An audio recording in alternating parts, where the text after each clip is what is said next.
لأول مرة إدارة ترامب تستعد لفرض 5 عقوبات ثقيلة على الجزائر وبداية المناقشة في الغرف المغلقة. كيف ستتعامل معها الجزائر؟ ولكن أيضا واش قال وزير الخارجية الأمريكي ماركو روبيو على هذا الأمر؟ ودوك نشوفوا الترجمة من العديد من المسؤولين الأمريكان. صلوا على النبي وداروا لنا الإعجاب والاشتراك. متابعينا، الخبر الرسمي لأنه مسؤول أمريكي تحدث باللي خلاص بداو يعقدوا في جلسات مغلقة باش على أساس يطرحوا مشروع وكذلك اقتراحات لفرض عقوبات على الجزائر بسبب شرائها العديد من أصناف العتاد من الروس. ولكن الجزائر لعقود وهي تشري، والعديد أيضا ولعقود ولمرات كثيرة جدا ويتم الطرح مثل هذه المحاولات لفرض عقوبات على الجزائر. لهذا هل ستفرض أو لا تفرض؟ قبل ما نسمعوا واش يقول ماركو روبيو وبقية المسؤولين، نركزوا مع المسؤول بالتحديد اللي تحدث على هذا الأمر، والمصدر راه رسمي أيضا، قناة الجزيرة ولا صحف أمريكية تحدثوا عليها. أولا متابعينا، قال رئيس مكتب شؤون الشرق الأوسط في وزارة الخارجية الأمريكية روبرت بالادينو إن الإدارة الأمريكية قد تفرض عقوبات على الجزائر. قد لأنه سيتم مناقشة، بل ويتم مناقشة هذا الأمر بالفعل على الجزائر على خلفية شرائها طائرات متطورة جدا تعرفوها اللي استعملها الجيش روسيا العام الماضي. أضاف بالادينو خلال جلسة استماع أمام لجنة العلاقات الخارجية في مجلس الشيوخ الأمريكي ردا على سؤال بشأن احتمال فرض قيود على الجزائر بسبب شرائها طائرات روسية. وقال الأخير كيفاش رد قائلا: اطلعنا على التقارير الإعلامية المتعلقة بذلك وهي تثير القلق. وأكد أن وزارة الخارجية الأمريكية ملتزمة بتطبيق قانون مكافحة أعداء أمريكا كاتسا من خلال العقوبات، مشيرا إلى أن الصفقات من هذا النوع قد تؤدي إلى اتخاذ هذا القرار، مضيفا: سنتابع الأمر عن كتب. يعني الأخير. وأكد وأعرب بالادينو عن استعداده لبحث هذه المسألة بمزيد من التفصيل مع أعضاء مجلس الشيوخ في جلسة مغلقة بعيدا عن وسائل الإعلام. ولكن متابعينا، هنا يرجع بنا الذاكرة للوراء قليلا. لماذا؟ لانه متابعينا حتى ماركو روبيو الا كان تشفاو في عهد بايدن اللي كانت العلاقات بين الجزائر وامريكا ما كانتش قويه في عهد بايدن كما راهي قويه ومتينه جدا، ونحو شراكه كبيره بين الجزائر وامريكا في عهد ترامب. سابقا من كانت العلاقات شويه متوتره بين الجزائر وامريكا ما فرضتش العقوبات، فما بالك الان؟ لهذا صراحه مستبعد باش يتم تطبيقها. المناقشه راهي صارت حتى سابقا، ولا كانت تشفاو ماركو روبيو وزير الخارجية الحالي الأمريكي سابقا كان ناقش أصلا هذا الأمر، ولكن من جاء لوزارة الخارجية وعينو ترامب خلاص سكت على هذاك الأمر نهائيا وما فرضش على الجزائر عقوبات. نسمعوا الآن بالأدلة وبعض التصريحات، ومن بعد نرجعوا لبلادينو واش قال على الجزائر، وهل راح يطبقوها بالفعل وقتاش وكيفاش راح تكون، وهل راح يمنعوا الجزائر باش ما تشريش العتاد، لأنه الجزائر راهي شرات سوخوي 57 35 العديد من الأصناف، بل العديد من الأصناف لا تعد ولا تحصى، حتى منظومات دفاع جوي وغيره من العتاد. نسمع مع بعض. الآن وبعد أن كان يدعو إلى فرض عقوبات على الجزائر عندما كان سيناتورا، أجرى وزير الخارجية الأمريكي الجديد ماركو روبيو محادثات هاتفية مع نظيره الجزائري أحمد عطاف، أثنى خلالها الرجلان على الحركية الإيجابية التي تشهدها العلاقات الجزائرية الأمريكية. ومرحبا روبيو من الدعوة إلى معاقبة الجزائر إلى الرغبة في تعزيز العلاقات معها مدعا محادثاته الهاتفية مع كل من الجزائر والمغرب.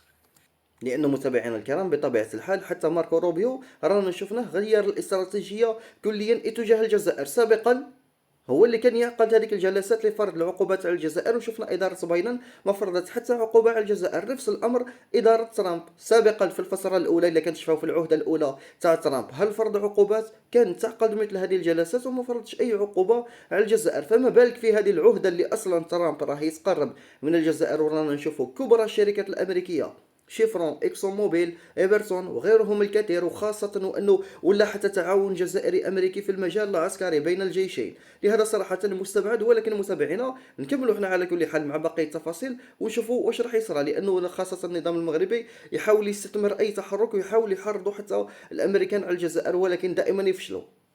وزيرا للخارجية، وهو تحادث بالفعل مع وزير الخارجية الجزائري أحمد عطاف حول العديد من القضايا المشتركة. تحدث بيان وزارة الخارجية عن شراكة بين البلدين في قضايا عديدة يحتاجها كل منهما، كان بجهة التعاون في مجال الطاقة وكذلك متابعينا وكل هذه القضايا تلعب فيها الجزائر دورا مهما، ولا سيما في مجلس الأمن حيث تتشارك مع الولايات المتحدة في القضايا. ولكن غاب عن بيان وزارة الخارجية الأمريكية على سبيل المثال ملف الصحراء الغربية، وهو ملف بالغ التعقيد وخلافي بين الولايات المتحدة. كذلك متابعينا الان سابقا، ولكن الان رانا نشوفوا باللي كاين تطابق كبير الى حد كبير بين الجزائر وامريكا حتى في قضيه الصحراء الغربيه. تخيل، لانه النظام المغربي الان هو اللي يحاول يتملص من قضيه الصحراء الغربيه من مشروع القرار اللي كان خرج فيه مجلس الامن، ولكن هذاك ليس موضوعنا، لانه لازم نسمعوا بعض التفاصيل الاخرى متابعينا الكرام. علاش ايضا الجزائر كيفاش كانت وجهت رساله مباشره لامريكا ولا لغيرها. الجزائر راهي تتعامل مع الجميع دون استثناء، وما راحش تكون عدوه ولا تحاول تغدر باي طرف. نسمعوا مع بعض تصريحات الرئيس تبون بحد ذاته. اليوم تقارب الامريكي الجزائري ولا الروسي الجزائري ولا الصيني الجزائري ساسي نوتر دي ان. احنا اصدقاء من امريكا، مصالحي معاك ومصالحي معاك انت ومصالحي مع الاخر، ما تقدرش تفرض عليا باش ما تكونش عندي مصالح مع واحد اخر.